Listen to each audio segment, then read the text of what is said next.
into this about how the Warriors have 148 finals games combined to 0 on the entire Celtics roster. I mean,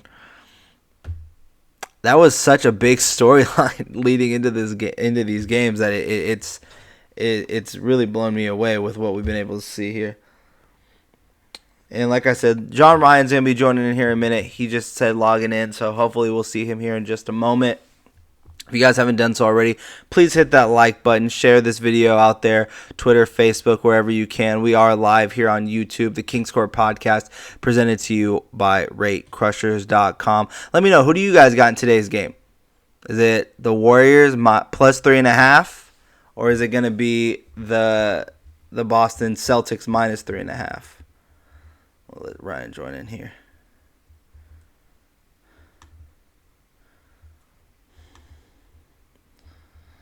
John, how you doing, buddy?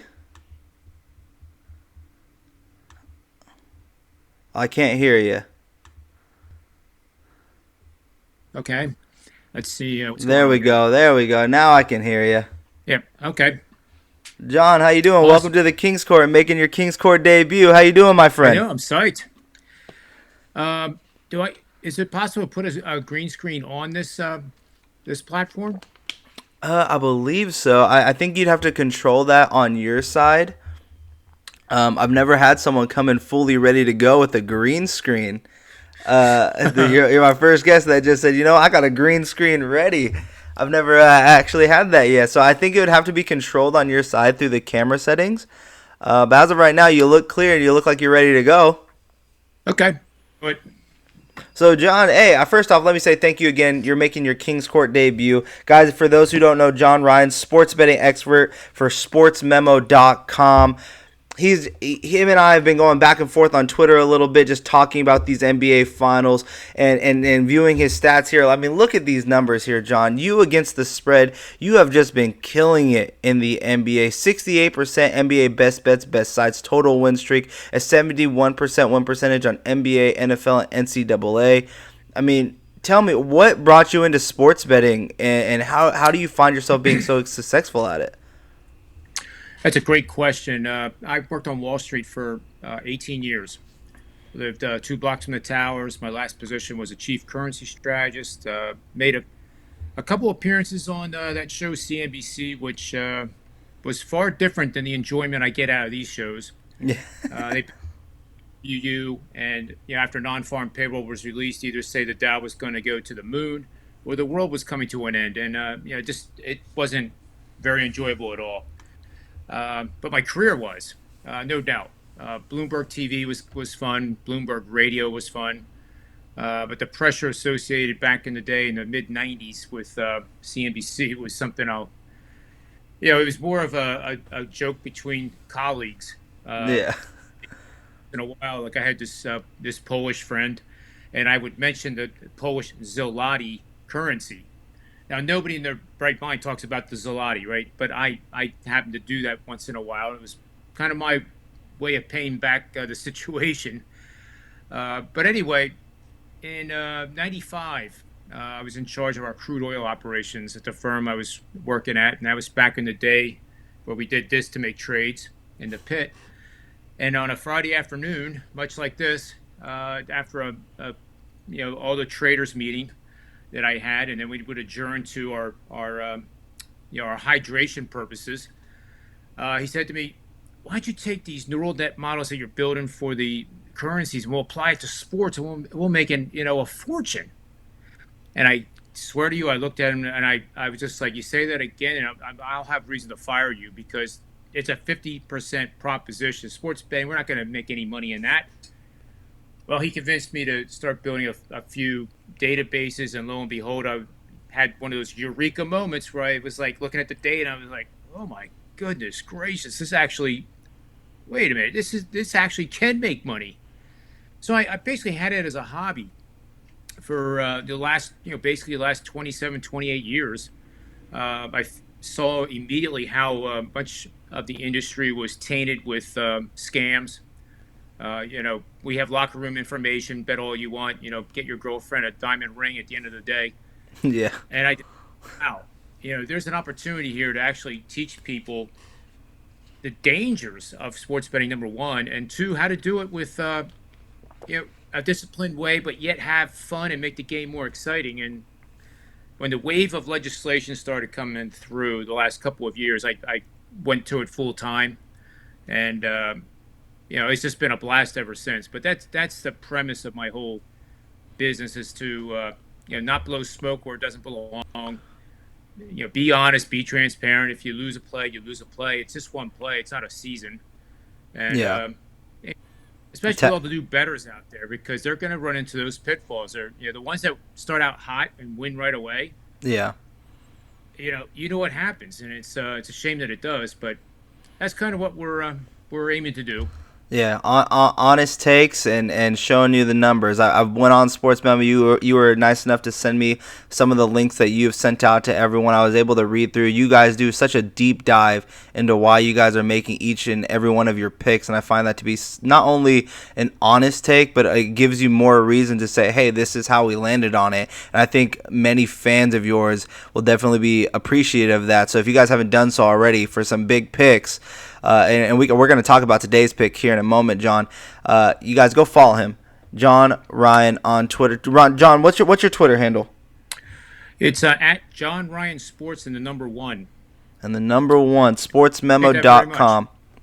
Yeah. Before we get into these games, I have one just because of that whole entire backstory. I found that to be such an interesting take. How you were a big Wall Street guy, and then to take that model and move it over into a sports betting type of platform. What are your thoughts currently? Because there is so much.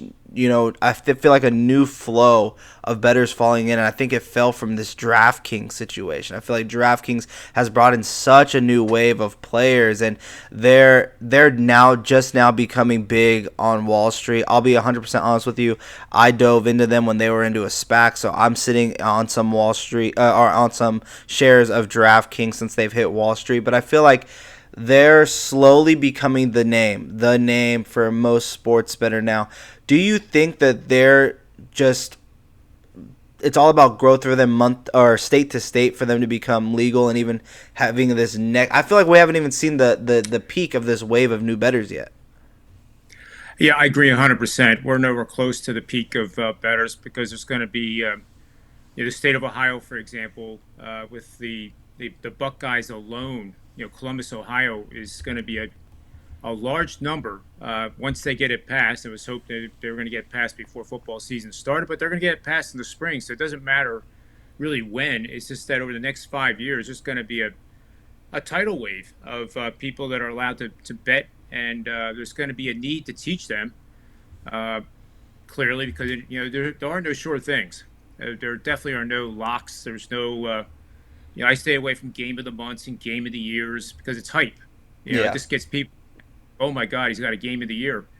And what if it loses and it's the first time the guy bought from me? He's going to think I'm a jerk, and that's not the point. When I say I'm hitting 71%, like you were kind enough to say, that also means I'm losing 29% of the time, and I can't emphasize that enough. But the one thing I'll start out with, if you don't mind, in-game betting is where I've really gotten a good niche here, especially in the NBA. NBA totals, it's a high-scoring game that we can bet on.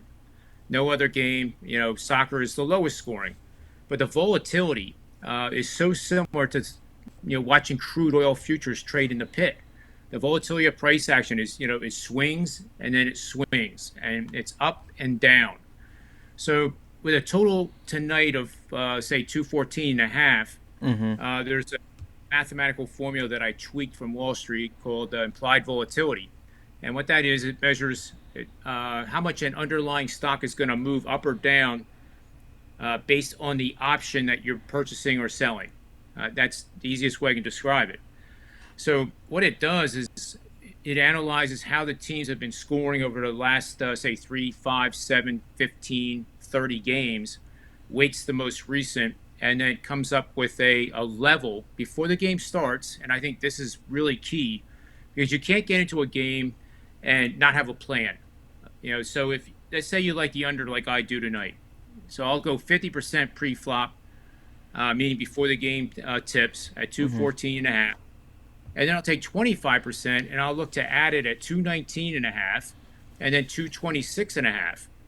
And that's how you fill the bet. So there's no need anymore with in-game betting to bet it before the game starts. Even if I'm dead wrong, I still am going to get better levels once they are hit. And I got to believe that you're going to hit 219.5 at some point tonight. Yeah, I mean, there's definitely going to see a high peak of numbers. I feel like, and this is just my personal opinion, is I feel like these games have shown that at any given moment there's going to be just a plethora of shooting from both sides, whether it's going to be from the perimeter, driving, kick. You're going to see a ton of 3-point shooting in these games, and there's going to be that game, whether it's tonight or the next night, the first quarter or the third quarter, fourth quarter, where these guys are going to be knocking down so many shots. The game is going to get close, and then there's going to be a question mark on where the spread is going to be. I'll say, for example, the third quarter in Game 3, where the Warriors were down 15 points and then they come back and tie the score, actually take the lead in the mid Yeah. 80s, and there's still 4 minutes to go in the third quarter. That's where you'll start seeing those big changes. And I feel like are you close? Like when you're watching these games, are you watching them on a picture-in-picture situation? Do you just have your laptop there in front of you? How do you keep close tabs on where the spread is going? It's pretty simple. Just a nice TV to look at and either the laptop or the phone. Yeah. It's Yeah, what are uh, you? So for some of those people out there, where do you like to get a lot of your bets? Like for me, example, I do a lot of like Bovada or MyBookie.ag. MyBookie.ag has probably become my primary now, as they have become a sponsor here on this show. But what sites do you like to go to, or do you like to view multiple different websites to see their spreads and then find which is best for you? I think it's important in game to have one, and one that you think is the best for you. For me, I have used the MyBookie website, and it's excellent. I also use BetMGM. So, being in the states, I'm right on the Delaware River in Princeton, and so if I'm in New Jersey, I have that app. If I'm in Pennsylvania, I have that app, and it's only because I'm near the border, but it opens up an opportunity. But when you're doing in game, you really don't have the time to be looking across the board and have all your apps open. They change too quick. But another strategy I like is when all hell is breaking loose. Let's say tonight, or like in Game 3, and they're scoring, scoring, scoring. Boston scores 70 in the first half. Um, you know, the highest I saw was like 237, and then all of a Hmm. sudden, 11 points scored and 20, what was it, 23, 24 by the Celtics, and the rate of scoring per minute dropped like it fell off a cliff. And as unusual as that is in the playoffs, it's not that unusual in the regular season. So you can get periods of time where they're scoring upwards of 7 points a minute. Like you say, they're just draining everything. They're slam dunks, and it's almost like an all-star game. And then suddenly, out of nowhere, it will slow down either to the average pace, or it'll slow down to like they're playing in the mud, and it goes as low as 3 points a minute. So that's where you want to buy into the weakness of the scoring. Meaning when it gets like they're playing in the mud, and the pace is really slowing, slowing, slowing. It's not going to stay that way at the NBA level. So you step in and buy into the weakness. And conversely, when it's like you said, and I think tonight could be another example. That Game 3 should have gone way over the total. It was over the total before the fourth quarter even started. But then, those events happened that nobody could predict, and it almost did go under, which would have been a shocker for those that had the over. But that's when you step in front of it and you sell into it, meaning bet the under. And suddenly you can create a middle that can be as wide as 20 points. And it seems brainless to me not to do that. It doesn't work every single time, obviously. But if you have the opportunity to do that, why would you bet the game before it starts? That's the whole point.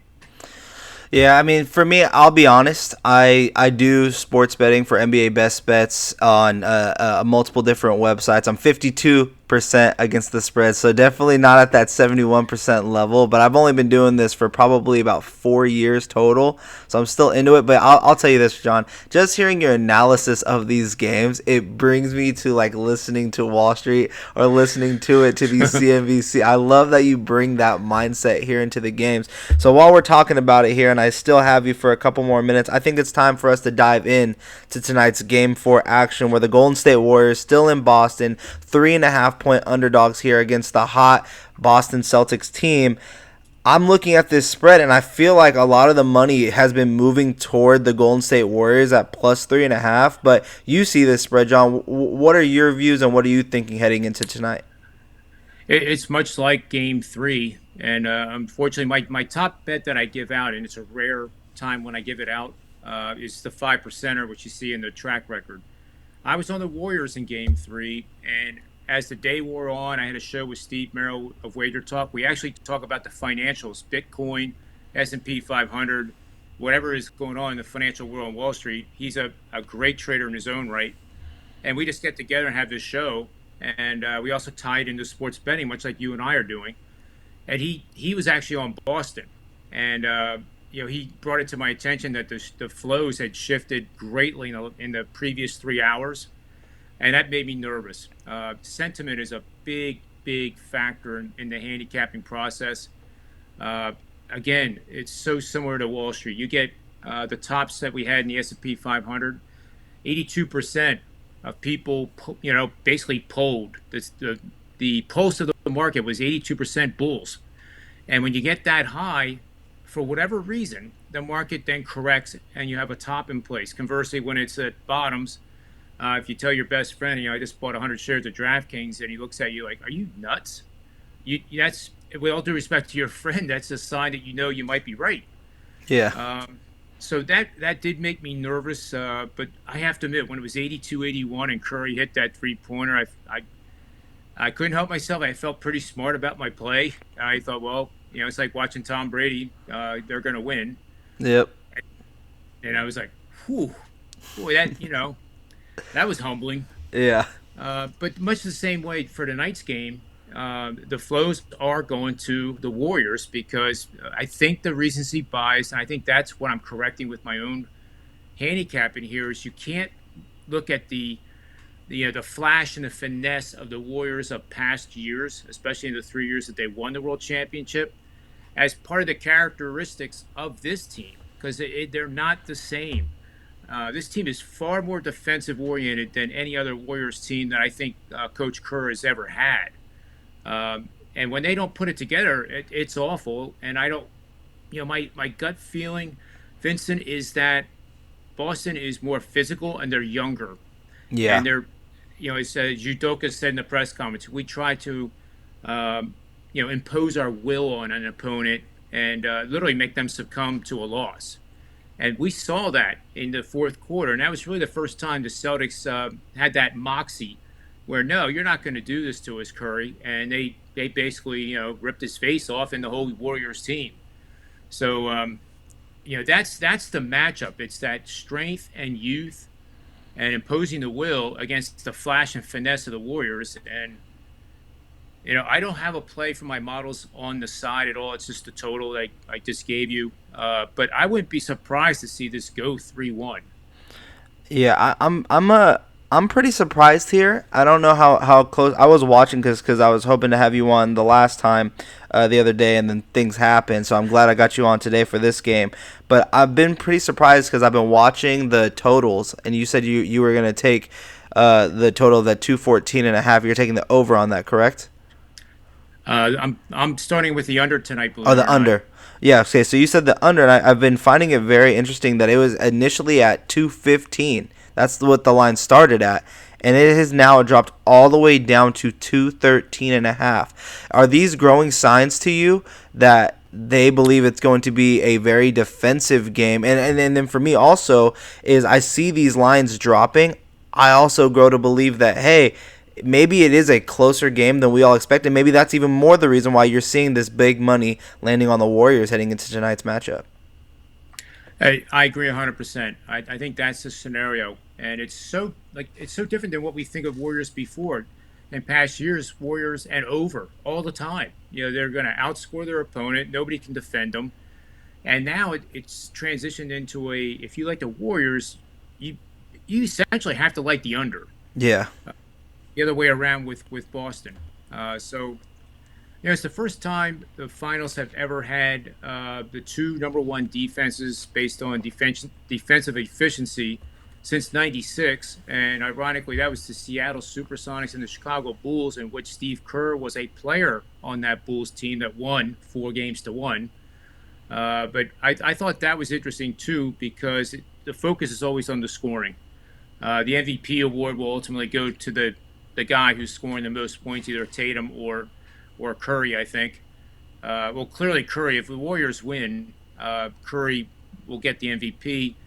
And if I might add, I know I talk too much sometimes.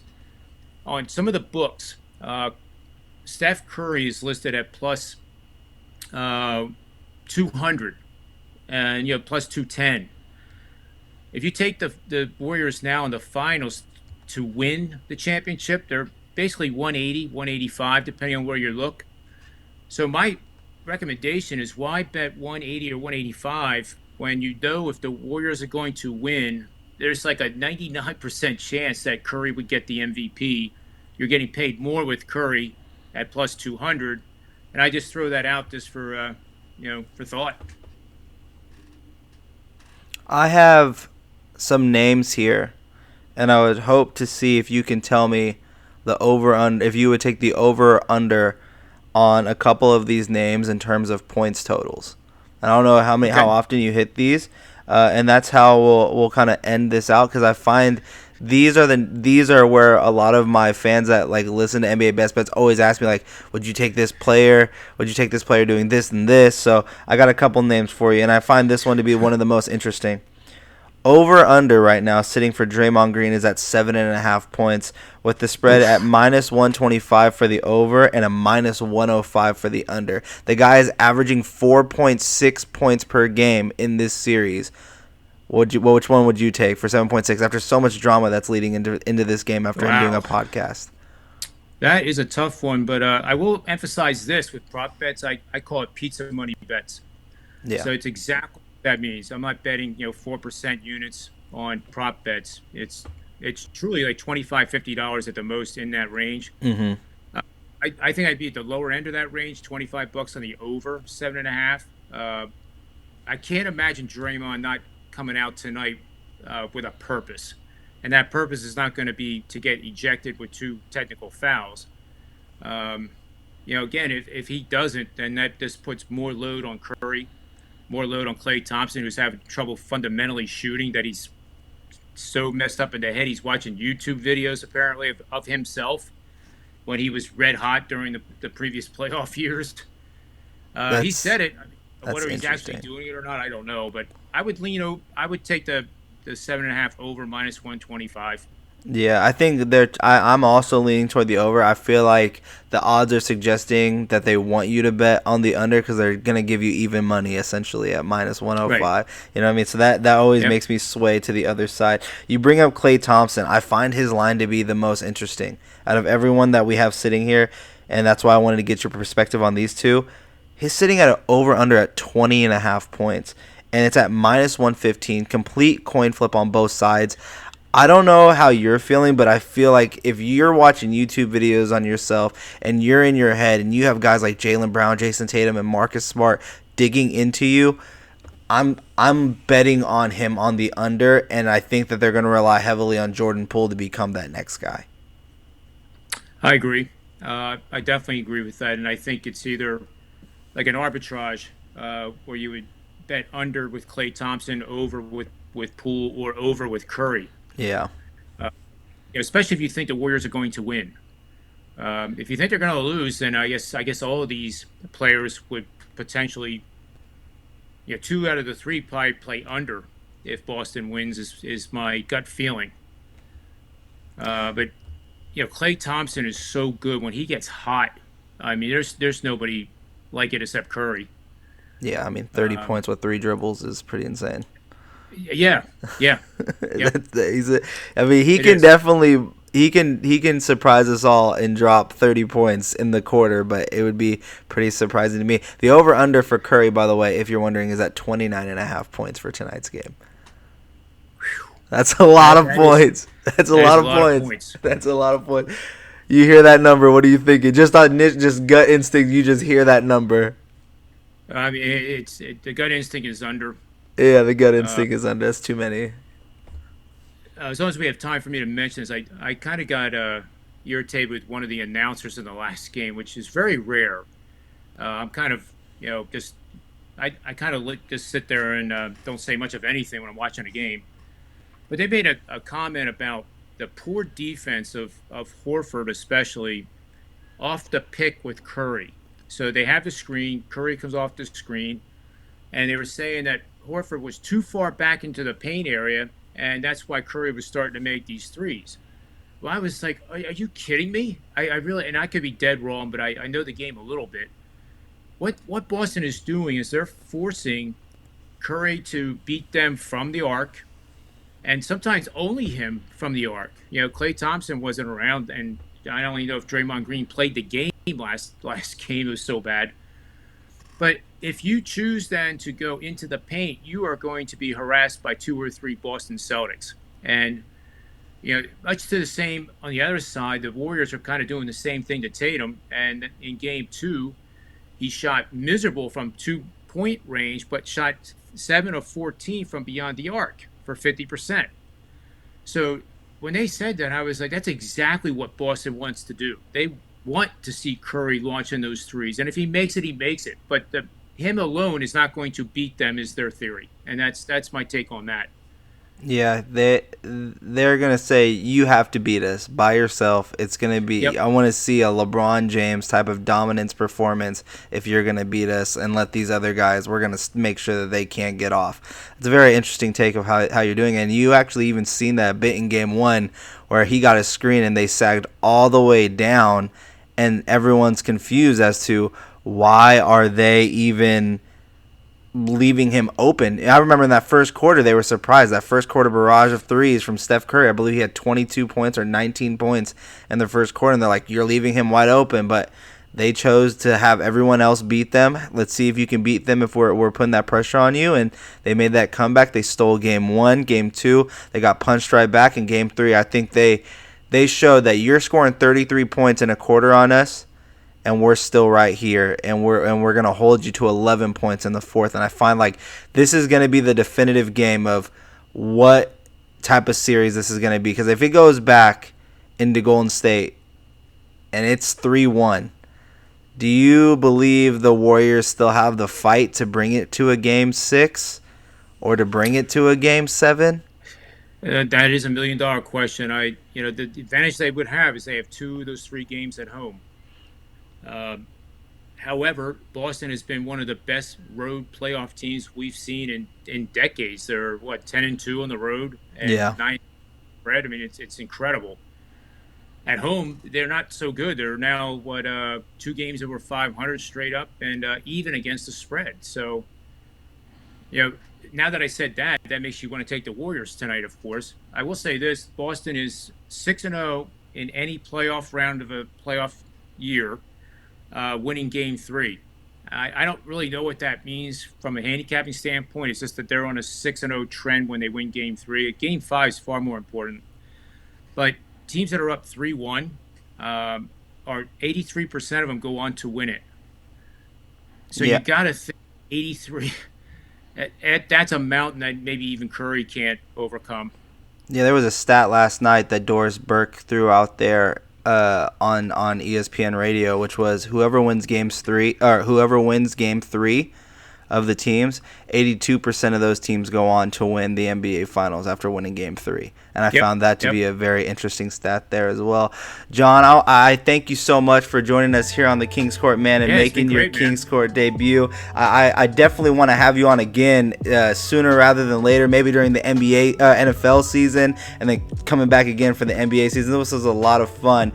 Before I let you go, First off, let the fans out there know where they can find you online. And lastly, I want to end it with a sports question before you give all that out, which is, if the line drops down to 213.5, which it has, are you still taking the under there, or do you think people should wait and see what the line drops or locks in at before tip-off?